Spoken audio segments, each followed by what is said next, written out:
Hi, I can see you.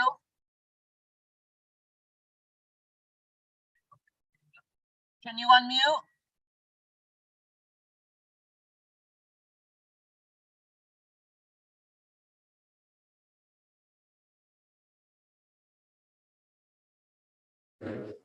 Write it on a piece of paper. It looks like you have the. Now can you hear us? Well, it still says mute on the corner. The video's on. Yeah. Don't touch it. I can hear you and I can see you. Okay. I can see you, don't touch it. Sounds like we're in trouble. Yeah. So, can we get started then, Alyssa? Yes, you can. Okay, good. All right. Sorry. I messed up. Now you have 28 listeners. How can I do this? Are you capture all of that? This is gonna be fun today. I will be. All right, good evening, everyone. We're here tonight to present you with the 2023 operation and maintenance budget for City Kingston's wastewater treatment plant and pump stations. Jeremy McMurran and I are here tonight. Jeremy handed out all the pamphlets for you. Our names are on the front. Again, please stop down. Say hello, do it for whatever you guys want. Again, it's a good time to stop down with the project going on so you can see where we're spending our $10 million on. So, okay, which one did you want to do first, Rennie? The first one we got is wastewater treatment plant. Okay. You want him to do the 8121 first? And then That's what I was asking. Well, let's do that. Okay. Yeah, it's in order of the work. Okay. Okay. If anybody has any questions, we'll start there. You want to go through them from the beginning? Yeah, I'll just make an opening comment. Please, you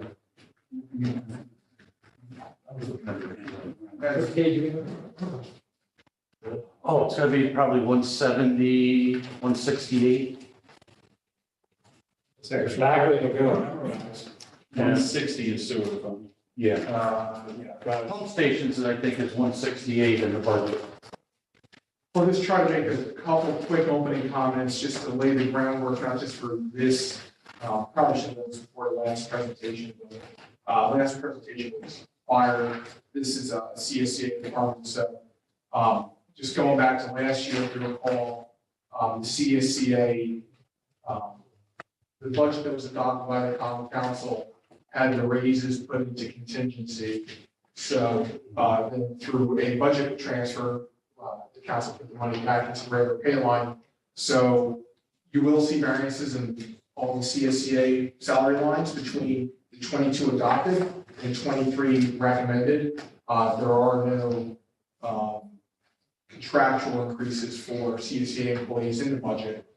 There's no new contract as of this point. So typically when you see the variances in regular pay, it's going to be due to the difference between the 22 original budget and what was changed by the council. And when the raises were put back into the budget modification for 22. So, and in terms of other expenses, you're going to see most departments, Alan, your treatment plants, no exception. You're going to see notable increases in a lot of the utility costs. You're going to see increases in vehicle fuel. We've talked about those. Now, this budget right here is a good example of that. So you're going to see Electricity, because we're big consumption on electricity. supplies, materials, Yeah. utilities, vehicle fuel. You see increases there. Most of the other lines we try to keep pretty tight with from last year. And the first department we're going over is on page 168. And there is no change in staffing with this department. You see the regular pay as an example. The budget for 22 is 75,947. The recommended is 95,000. And that is the same staffing level. That's just the CSEA. the CSCA, the MOA was adopted by the council. as part of the last budget process. I have two questions there. Sure. And so I see that for electricity, you requested 64,500, but then in the recommended, that's down 4,500. And I mean, I get why it's a lot bigger than the old 43,000 because of the changes in costs lately. Why has your estimate rounded down there? What was that, right? I'm sorry. Why is it down from what we requested? From the request, yeah. It was, we sat and looked at, what we had spent from last year, that time to this year, this time, we put that in. John pretty much sets the rate. We talked about it. We were talking probably almost 1.5 times what we spent last year with the increase in the electric charges. So that's, it was like we really don't have a good number for this year for electricity. Yeah. I mean, just a general comment with all those like utility type expenses, the department has a request, we have an internal meeting, there's some changes are made at that meeting. Then time, there's, anywhere from say 2 weeks to a month of time that passes, until the mayor then has to finalize his numbers. So we revisit numbers, we relook at estimates. In some cases we're able to revise an estimate. And sometimes, this is one, I can look at it if it's of interest to see whether it's something that was changed at the meeting or if it was done afterwards, but there's a combination of both in all these departments. Yeah, but as any department that I would not want to run out of electricity. I assure you, We won't run out. we're not gonna cut them off. And a little bit, and it may be kind of the same issue, but I'm seeing here under chemical materials and supplies, that estimate also has been brought down significantly by about $5,000, from 42 and change to 37 and change. Well, again, what we did this year was, the product that we use, the trade name was Bioxide. It's actually the manufacturer, it's a cow nitrate. So we kind of relaxed on it a little bit right now, trying to keep within the budget. So that's the number we're using for next year. So that's, it jumped three times. I know, it's crazy. You'll see it in chemicals in 8132. A big change, big increase in chemicals. So we're just trying to, the plant's not as easy to come within the budget with as the cow nitro is. Basically, we've turned it off for about a month now. We bought a new meter to read hydrogen sulfide gases around the plant. We actually put it over by Old Savannah. I talk to them guys all the time over there. And so that's why, again, we're trying to reduce it as much as we can. So, we talked to them about it. And that's where we came in with that number. We felt comfortable with that. Okay. Yeah, I just want to make sure, because where I see your request and then the estimate's down, I just want to make sure you got it done. Okay. Would you like to tell them what that is and what it's used for? Cal nitro. So basically, it's a chemical that we inject in 2 places. One of them is over in Port Hume Paste Work, and we inject it down at Clover Avenue. It's chemical, and bacteria, when it gets hot, they consume a lot of oxygen. So they consume all the oxygen in the collection system that's in the water, soluble oxygen. So this chemical is an oxygen compound on it, and they're able to go after that before they do the sulfur. So it actually helps a lot, a real lot. It's very expensive, and they know it, and they have a market on it. Right now, there's only one supplier, Surpass, that has it. So. And again, you're comfortable with the number? Yeah. Okay. Yeah. And I'll just to throw another comment out for the supplies in general, right? With a lot of departments, we found that unlike other years, we're in such an inflationary environment right now. When you're projecting out the next year, it's really tough. And where we could, where the mayor could try to increase estimates for these types of items, whether it's vehicle fuel, supplies, it's electricity, but trying to strike a balance between being conservative and having money there versus, having overfunded accounts, which could create fund balance problems, right? Where then we create excess fund balance. So it's all part of the equation. managing it. What we'll do is rate, probably within the next couple of weeks, we'll take a good hard look at the budget, how much is left, we'll print out a year-to-date down the plant, and we'll try to buy chemicals right now to help out. Hopefully, we can get them a little bit cheaper than what we're gonna, in springtime next year. Now, are these things that can be purchased in bulk? Yeah, we purchase that in bulk. Okay. Yeah, they come in a tractor trailer, Gotcha. and they deliver that. Does it have a shelf life or No. is it just? No, Cal Nitro's fine. There's hasn't been any supply chain issues. In the beginning of the year, they told us we couldn't get it. So we were scrambling, trying to look at other ways there's other ways of doing it, but it screws with the plant real bad. So we like the Cal Nitro. But all chemicals. It's not just chemicals. There's a lot of restrictions down on what we're able to get over this past year. So I can go into a lot of different things. VFDs, variable frequency drives, we couldn't get, which is the plant has a lot of electronics in it now. Sure. It's a lot. We have a lot of computers that run things for us, that think and do a lot of work for us down there. Do you have enough storage down there? Yeah. If you can, Yeah, good deal on some bulk? Yeah, we have a 4,000 gallon tank, so we're gonna sit very soon and make a decision if we can stock up on some for over the winter with the Cal Nitro. When we get into the plant, polymers are a big thing. We use them to coagulate the sludge solids. It helps to dewater, and we're looking at that too right now. We're gonna put in a order for polymer. Polymer luckily was one of the items that did not increase crazily, or crazy, not crazily, but crazy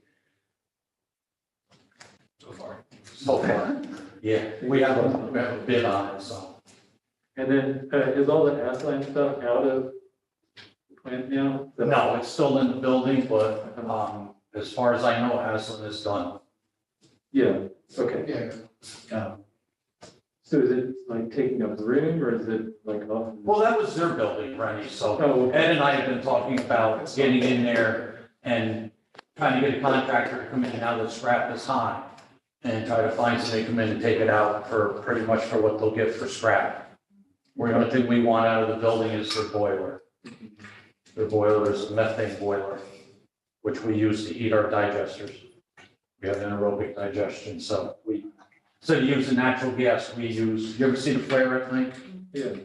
That's methane burning, the torch, we just met with somebody this week to look at that and possibly maybe heat the main building with what's left over, so there's a lot of resources down there that we can look at.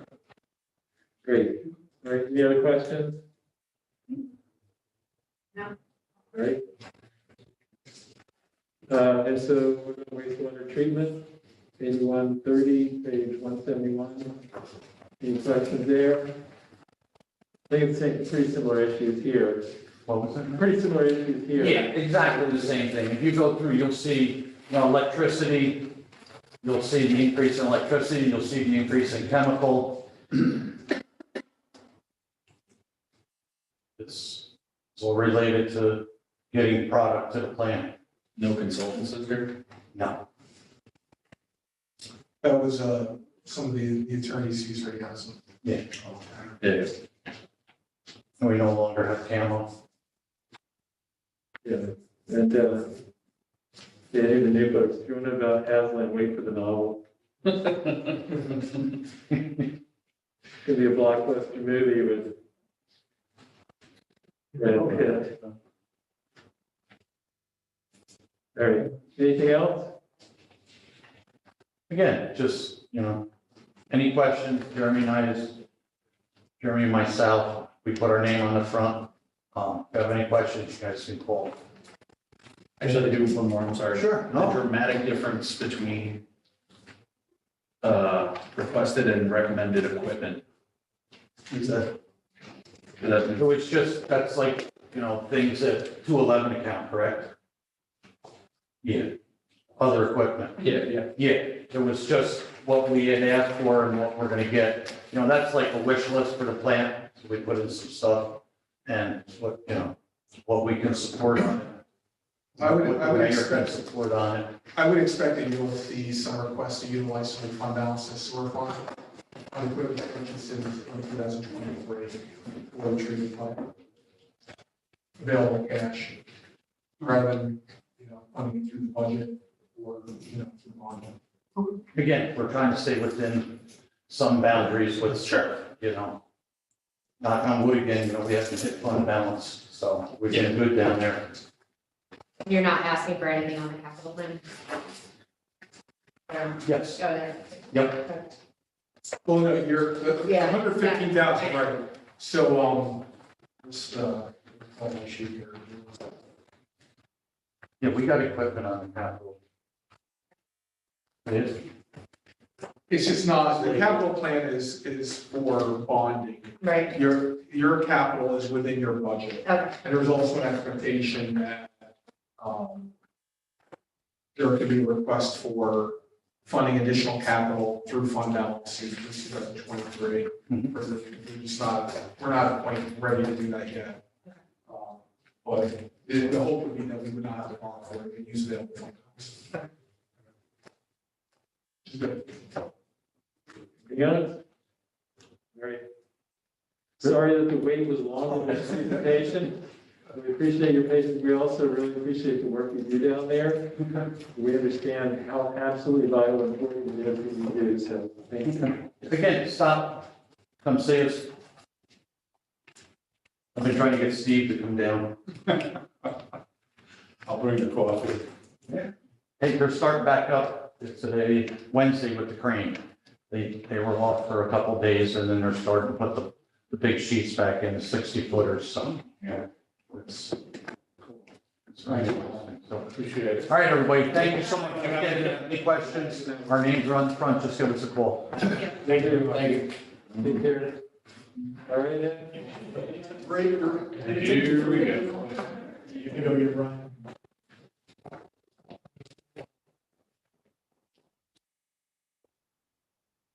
What's the reason to take this? This is something we don't need to tell. This is. You.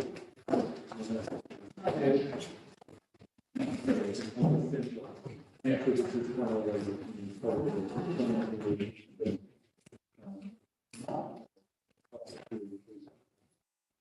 We really, this is an unusual thing. Yeah. They're part of the.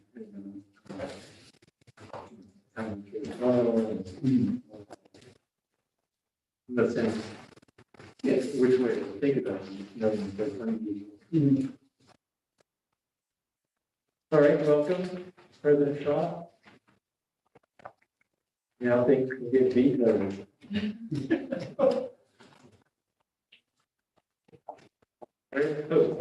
So, Ready, just for the record, if Ed's salary gets discussed, I'll recuse myself, so maybe just give me a second. So okay, Jim didn't hear all that. all right, I was saying up front, obviously, you know, relationships. very good, thank you for the reminder. Page 105 is for, public works, I think. Yep. All right. Welcome, Ryan. Good to see you. Is there anybody here that has it? Ryan Coon, my deputy. Never mind. His beard is longer. than Yeah. Perfect. Less people recognize me. Oh, great.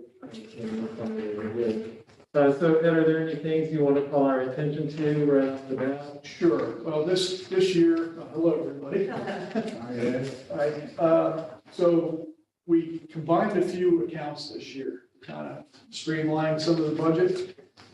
So I have a little printout, if anybody needs to look of how we're now sorting our budget. The top line would be what it currently is and what it used to be. So there are three independents, and so we have a new line item, which is 1625 buildings and grounds, which we put in last year. This year, we're adding to that line, so 1621 carpentry, 8989 the pipe plan, and 7562 the city dock will now fall under that one category. So you'll see some of the numbers as we go down the line here. If you see some extraordinary jumps, that's because we've combined several accounts. And that's what you touched on. Yes. Yeah, like for example, you'll see that most of the refuse operation now is, or the refuse operation, where we're spread out around the departments is now consolidated into one. So, you know, for the most part, we're talking about natural categories that have some, that really are related to each other, are now together the way they should. Anybody got questions on the back here? Anything else you want to bring up there? No, I think we're good. We can just run down your list if you want, if there's any questions regarding any of the changes. So, I'm sorry. Good. Fuel storage. What's our capacity, and then would it be, again, beneficial to possibly get bigger consumption tanks to get a cheaper rate? Well, especially because just by looking at the numbers here, you guys consume the most fuel, so is it cost effective or it just doesn't matter? At this time, I don't think it's cost effective. We get a pretty good deal on fuel because we're based off county bid prices. So we're not paying at pump prices. So obviously we're getting a much better deal without having to pay the taxes. Our current system, I think, is how many gallons? 6,000 gallon fuel tank down here. Diesel and gas, or total is about 9,000. Yeah. So 6 on one, three other. It's a combined, it's one big, huge tank. So it's basically a big concrete tank that's got two compartments inside. That tank is getting old. It's getting, we have had talks about replacing that in the future because we're getting more and more water in the fuel and different things. We have to clean it out more regularly. And there's been a couple of issues with cracks in the tank. So we are looking to do something with that. We're hoping to find some kind of grant in the future to hopefully replace that. It's a kind of a pricey endeavor. And at this point, just to follow up on that, at this point, a lot of the equipment you all use is not an effective electric version of the machinery, right? So like the trash compactors. We looked at that and it was definitely not compatible with what we currently do. We are looking at the potential of 1 or 2 vehicles. I think the only ones that we could really source would be for our safety officer and then our ordinance officer. Where they're, very limited on the mileage and, they can make the route a certain amount of time before having to charge them. The bigger trucks are just not feasible yet. And then anything with a plow on it, they don't make it electric vehicle, they can plow with. All right, can't get a blowtorch that runs on the city, right? Go ahead. I mean, this would be more towards you now. What if that's creating such a big issue? Like, what can we do from grants or any sort of to expedite that? So, if they're not spending the time, money, and chemicals, I'm assuming, to get the water out of the fuel. Well, that's something we bring up with our grants department and put out feelers for what's available. There's a potential that this could be a very costly endeavor for us. Anytime you change over a fuel system, especially where it has been there for a number of years, soil testing, the remediation process itself is very expensive. And then to build a new containment system, you basically have to start with trash. So the advantage that we have right now, even with the deficiencies we have in our fuel system, because we use so much fuel, it's delivered regularly. We get fuel deliveries every 2 to 3 days during the winter, sometimes even more often. So our fuel is fresh. And because we consume it so quickly, it's not really causing damage to our vehicles. If we were to cut back on fuel consumption, then that would be a bigger issue. We would have to expedite that. Are any of the tanks Are we close to a safety hazard, or have we passed that point already? No, we're not at a safety issue. We're just at a, the potential is there or something. It has a containment system, so once it breaches, it would be contained anyway, but then you're at the point where, okay, now we have to act. So we're trying to look into that before that happens. How are we on salt? Like, do we have salt left from last season? Or? We have full storage shed. Okay. We anticipate getting at least probably close to 2 storms, with what we currently have. And then, we'll be good to go for January. But the price has jumped incredibly high. What was it last year, 50, 65 change. 65 to Salt, about 40%. And you'll see that throughout the department, like I mentioned, not just this department, all departments throughout the city. And now we spoke, the contractual expenses, 24 accounts, which are the salt, supplies, construction materials. You'll see throughout the estimates have increased. In total, we've increased those estimates by over $500,000 for public works. That's just based on the market, the inflation that we're seeing, based on the work volume that DPW is trying to get done, so.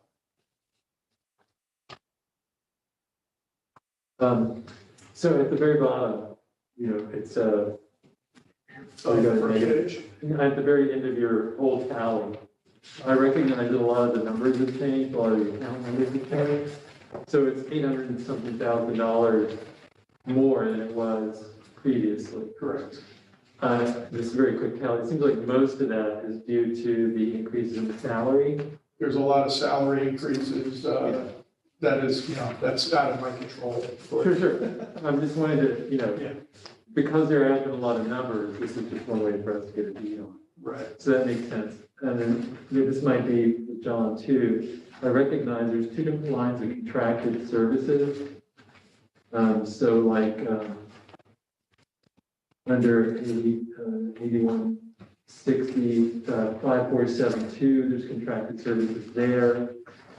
And so that's gone up $980,000, but then lower down at 42,130, that one, we've got $890,000 there. Right, that's the consolidation of the tipping fee cost for, which was under the, once again, they were spread out in different departments under, I think, the recycling. Right, or 8163, which is, landfills. It's now under this refuse and garbage, or sanitation services, global account of 8160, so a large variance is that. I have the total, the total variance of public works at 833, 203. You have. We also have increases with the insurance and various places. Yeah, about $500,000 of that, over $500,000 is actual contractual costs. When I say contractual, that's, insurance, that's vehicle maintenance, that's the salt, that's the tipping fees, it's supplies, construction materials. Everything else besides that, by and large, is personnel costs, which is primarily the salary increases that were part of contingency last year, but in the budget this year, and then increase in benefit costs. That's impressive that you guys managed to keep it where it is with the staff increases and all the inflation. Yes, it was a challenge in almost every department, trying to manage those increases in costs. Other questions? I just can't help but wonder, with all these inflationary increases, what, in order to make this budget work, we've done such a great job of, what are we losing? What have we lost out on a sort of eagle-eye view? Well, what you're seeing, what have you lost? I don't know that you're losing, we're not losing services. You are seeing some type of shift in the funding source of the budget. You're seing that, the budget in some ways is being funded more through revenue sources that are economically driven through the economy, so such as sales tax, user fees. The sales tax growth has been phenomenal. I can tell you the long term represents a bit of a risk in that, when you have a revenue source that's driven by economic factors and when your property tax becomes a smaller portion, when the economy does stall, and you need to raise X number of dollars to balance the budget, that X number of dollars is a higher percentage tax increase when it's a lower number, tax is a lower number than it would be if it were a higher number. So, that's just something to be mindful of. If you look at the percentage of, and maybe this is getting a little bit in the weeds, but when you look at the overall budget, you look at the property tax revenue as a percentage of the overall revenue of the city, because property taxes have been kept at bay, which is a good thing in a lot of ways, right? But that percentage of the overall budget has decreased year over year, right? So, down the line, when you do have to increase revenue to meet spending, inflationary or otherwise, those absolute dollars become a higher percentage of the overall package. So it's just something to keep in mind. Right now the sales tax revenue is strong. It does present a slightly greater risk when the economy is not strong. Well, the other option too would be you have to be wary of having too many jobs, because then if we don't have the revenue coming in, then the other option is to cut jobs. So that's why you want to make sure about, so when we talk to Ed, how many people do you really need? We try to square that so we get as many in to give the budget potential future restraint, right? So, yeah. You don't have any increase in staff for this budget, right? No. In that conversation too, just to fill it in, we talk about what I said about percentage of revenues. Those are conversations we have with the rating agencies. Many of the things they look at as well. I don't think we're alone in this arena right now, especially with, a lot of municipalities across the state, across the country are swimming in sales tax. But we do have to be mindful about, how we utilize on the other side, spending, protecting ourselves against downturns. Thank you. All right. Yeah. Are there any other specific questions for Ed or Ryan? Come on. They don't squirm yet. Today. All right. So the The capital budget capital, too. Good. Yeah, we can go to the capital plan. 5 items there. What's up with those? Replacement, Wilbur Avenue Annex? Yeah, so at our Wilbur Avenue facility, the roof of the old building, which houses our staff there, is leaking. So every time it rains, we get water inside the building. We had some issues last winter with it getting inside, freezing, heat went up a couple of times, and a few things, so I want to definitely get a roof on that. And that's across from the old folks' facility. Yes, Mount Valley. Yes.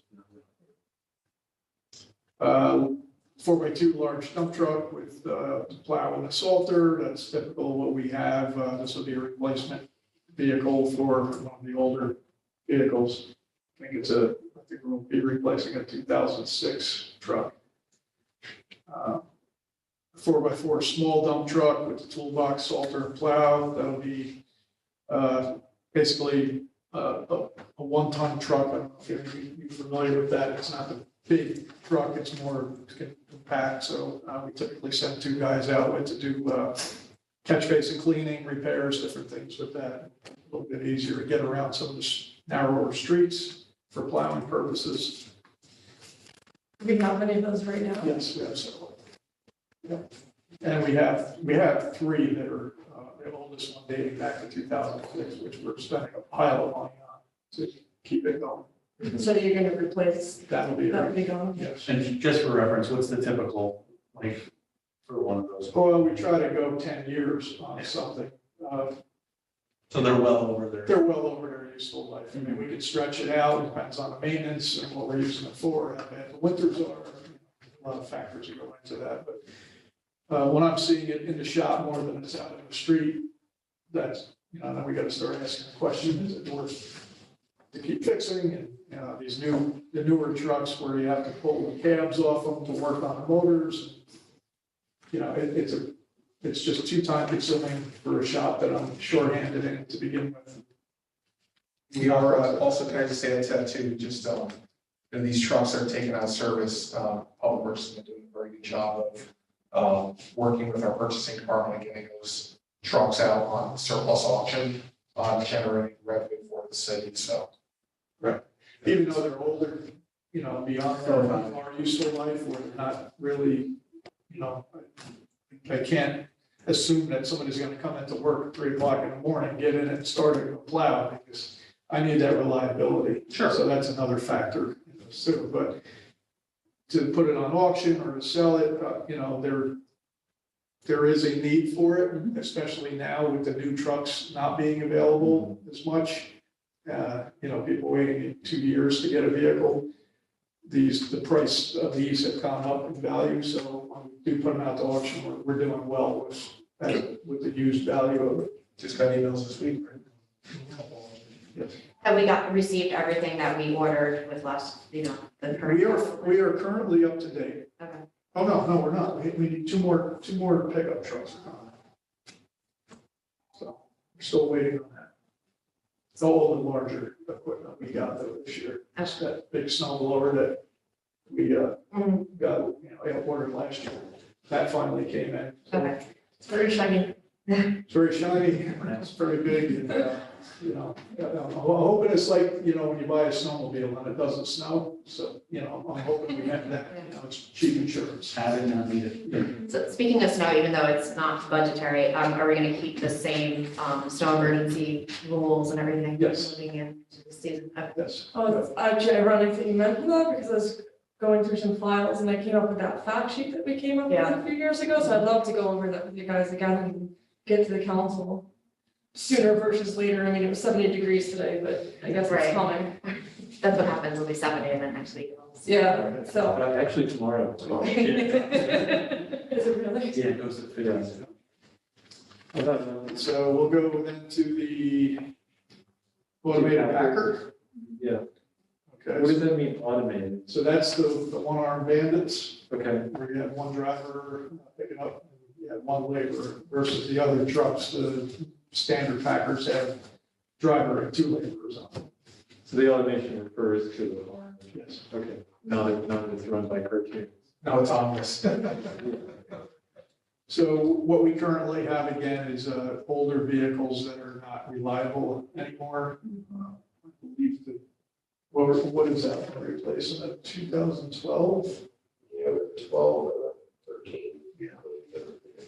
That we've been spending quite a bit of money on.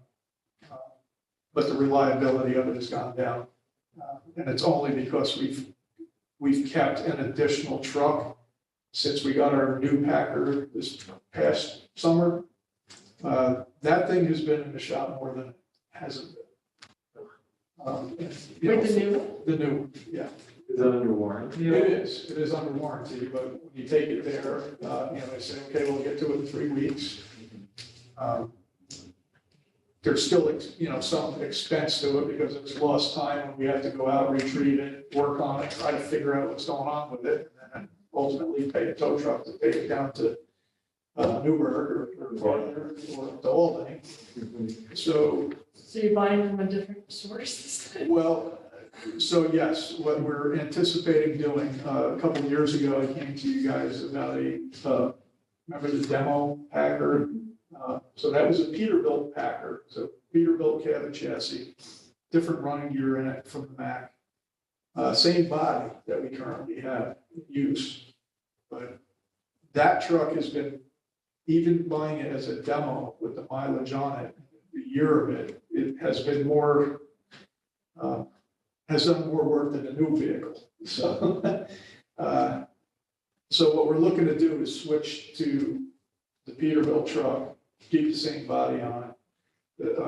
The running gear in the Peterbilts You would have a Cummins motor, you got Rockwell rears, Eaton transmissions, which is something that's different than Mack, because Mack is, it's a Mack cab, it's a Mack chassis, it's a Mack motor, a Mack transmission, Mack rear end. Everything is, you have no choice, you have to use that product. Where the Peterbilts are kind of multifaceted, so you can get different parts, different locations. The software for the motors are much better to work with, in my opinion, and our shop's opinion. Easier, it's plug and play, so some of the Mac stuff we can do, we have the hardware, but it only lets you get into it so far. So if you're trying to reset something for the emissions or different things, even though you pay thousands of dollars a year for the software, it only lets you get so far. You still have to tow it down to the dealership to let them go through it, make their money on it, and then send it back. So you're losing the tow down and send a couple of guys to retrieve it, time lost. So being I can get the same vehicles with these, the Packer themselves, because they've been fantastic for us. They work really good. We have parts in stock. I'd like to keep that even across the board, so we don't have to go out yet another vendor. I think this is the way I would like to go. And what's the reference to a grant there? So the recycling Packer will have a grant that will give us, I think, 50% of the cost. So 50% of this? Of or the is one this- Packer. Yeah. But so it'd be hopefully 50% less than this number. Yes. We would still bond for the full amount, and then the grant would be used to offset any bonding costs in the long term. But, Ed, do you want to just talk about the revised estimates? Okay, so yes, we have a revised estimate, because when we put this together, the price was $425. Since then, it's gone up. And we are, the bare bones extra is at $26,000 per unit right now. And I'm Just for anticipating. but just for the automated Packer, you're Yes. saying? Yeah. So about 30 more for each? Well, 26 more, so 451, but we should also have a contingency built on that, because we're not going to be able to order these until the budget is passed. So, we could have another spike in the price. Part of the reason that I'm trying to get away from the Mac is actually not even going to be available next year. They're looking at mid-2024 for delivery, where the Peterbilts I can have, I've been almost guaranteed I can have one next year, possibly two. The Max I won't even see till mid-2024 if nothing else goes wrong. And I don't think our vehicles are going to last that long, so. So with the contingency, what are you suggesting that these 425 numbers become? Ed and I have talked about a number that's approaching $500,000, but, somewhere in the neighborhood, I would think of between 480 and 495. I think, once again, when these are priced out and bid, we will only borrow for the cost of the Packer, right? And then we'll get the grant money. But the concern is if you don't have enough money there, and then, But Ed bids it out, and we're short, and we have to go back, now we've lost time, potentially have increased the cost more. I know we're already dealing with a rather expensive item, but I think in terms of allocating bonding money, you want to make sure that you have enough there. If you do wish to fund these two Packers to have enough money there, I would think that you would want to put, in that range I mentioned, probably high side 495, that would be roughly a 10% contingency over what Ed's revised estimates of 451. I think that's a reasonable amount. I would hope that it would come in closer to Ed's price, 451, but. And what I just, sorry, I don't want to cut you off, but what I intend to do, I talked to the dealer. Typically, they won't lock in a price until you give them a PO. What they have told me is if I give them a letter of intent, so you guys pass the budget that day, next day, I give them a letter of intent, they will lock it in. I'm sorry. Just reviewing alternate accounts for multitasking here. So the NWRR grant, is that a percentage amount or an absolute dollar amount? Percentage. Yeah, 50%. Okay. So if it goes up, it'll, Yeah, Okay, well, all right. whatever it is. But I would think, Evan, in terms of timing, right, so if you know, the bonding package and budget is adopted at the December council meeting, if you work with purchasing, you could work on, you know, that bid, you could probably start, you know, working on it right away. We could put you in a position where, first week of January, you're ready to go with the purchase order. If it's approved, right, so it's, you know, that in my preference, especially with the equipment, whatever's approved, earlier the better because of the, you know, the economic environment we're in, and other, you know, avoid further escalation of prices, so. Yeah. Maybe no answer, but is there a reason there's not a grant for the other automated packer? It would be used for trash, not recycling. And it's, you know, That's integration. great. Yeah, it's all about integration.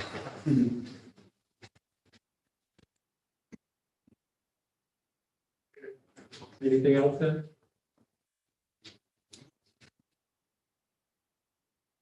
All right, then. Thank you. Is that it? Thank you, Ryan. You guys are too easy. In that case, Let me have it. Bring it up. we want to see 50% reduction in staff and doubling productivity. Well, That's the last one. we don't have any new members coming on this budget, but we currently have slots open within the DPW. We're doing our best to fill those positions. How many are? We have 6 open right now. Well, we have the pay adjustments too, because the county changed their pay. Is that evening out, or are we still seeing some loss of personnel with the county? We're not really seeing a loss of personnel. We're still having a little bit of trouble attracting, but we are going to have a potential turnover next year with some retirees, so whatever we get in now will be basically making up for next year. A few of my older guys that are going to be missed. And So then most of the people who we're talking about who work for DPW, their high school education, they've gone to like maybe BOCES. I'm wondering, where do they come from? What kind of skills do they need to get before they come to you? yeah, most are high school, maybe BOCES, some, light trade school. That's pretty much what we see. Trying to hire a mechanic that, but I've had zero luck. We've been posting that for almost a year now. And zero, had one application that was from Long Island. And then, he just decided not to move up here. Yeah. What's the related for it? The pay, I think it's 55. One for mechanic. Is that a decent salary? Well, in today's world, when you can go out and make, people are hiring because people don't really, I guess they don't want to work or, whatever it is. I don't know. I don't have the answer. I wish I did. But if you go to, somebody like H.O. Penn or one of the other big equipment dealers, they're making $100,000 a year. The vacancy was left open by a person who left, and even if they took a $25,000 increase, where the cost of living was cheaper.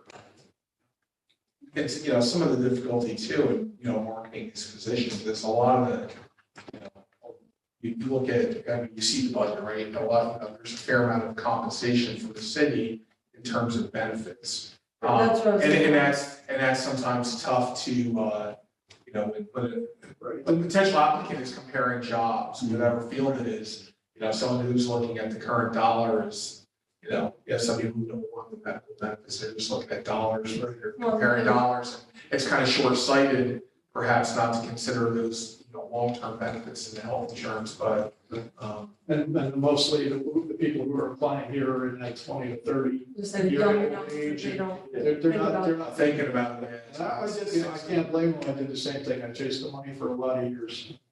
Yeah, you can't buy groceries with insurance. No.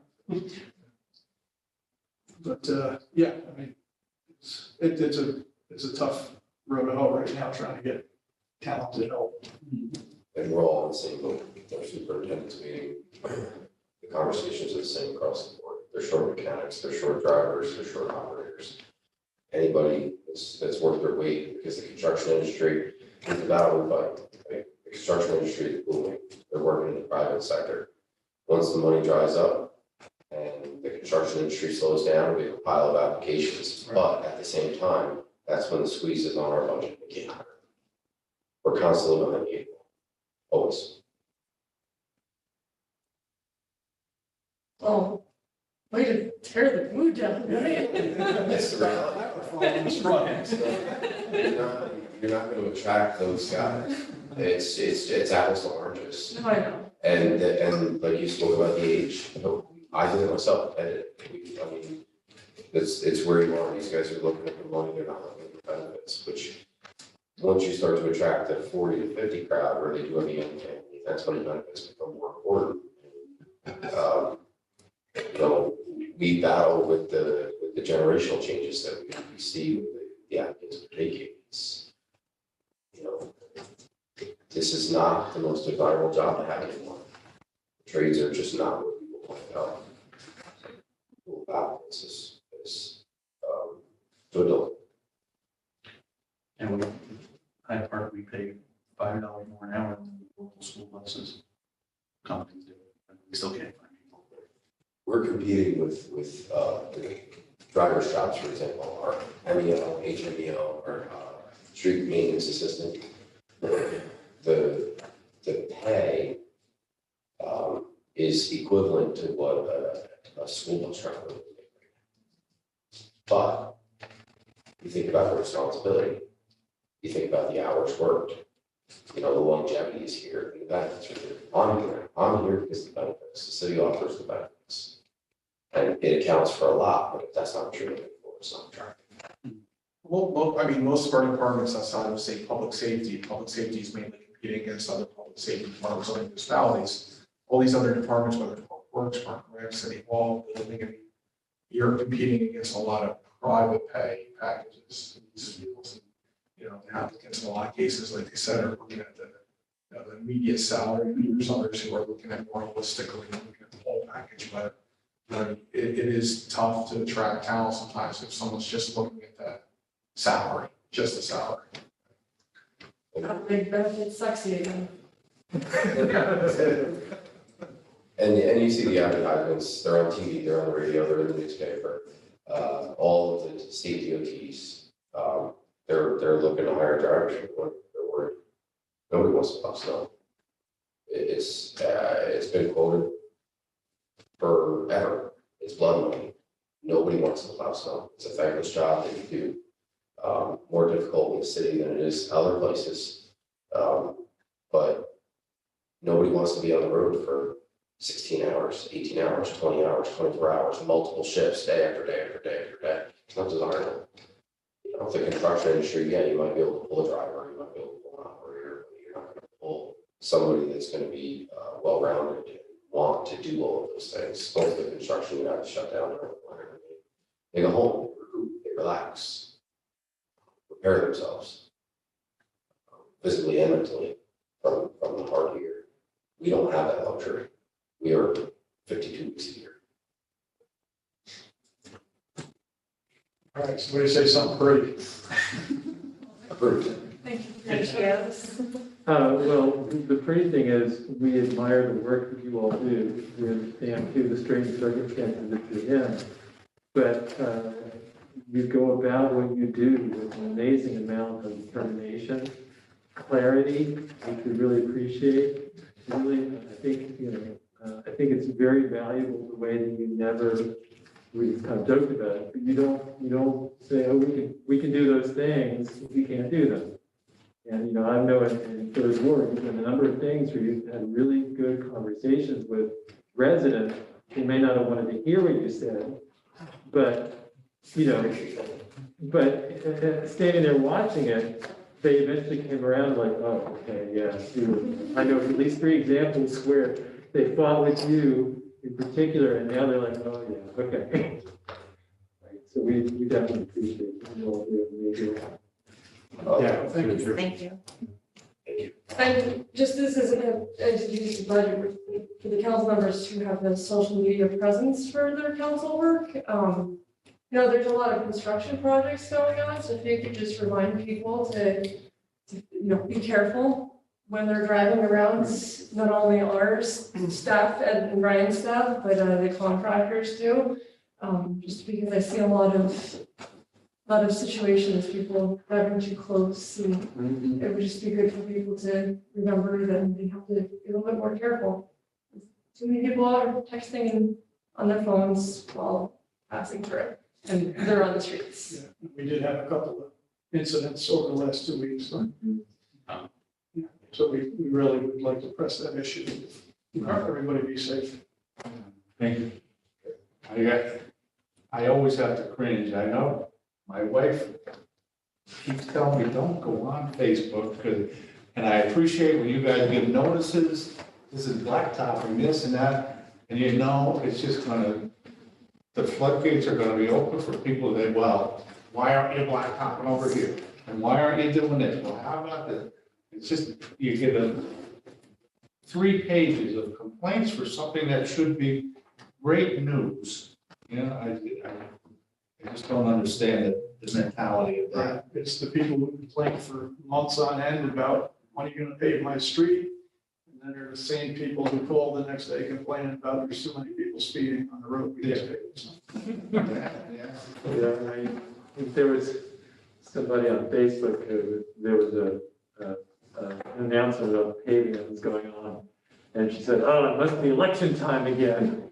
And then tried a little bit and say, it's actually not for another year that we have local election. Right. This is the work you all do all the time. Yeah, we have actually had a very incredible year with paving this year. Yeah. And it's, I, you know, not to let the cat out of the bag, but I think citywide, we're gonna be touching somewhere in the neighborhood of 15,000 tons of blacktop this year. That is by far the most in the last 20 years. Awesome.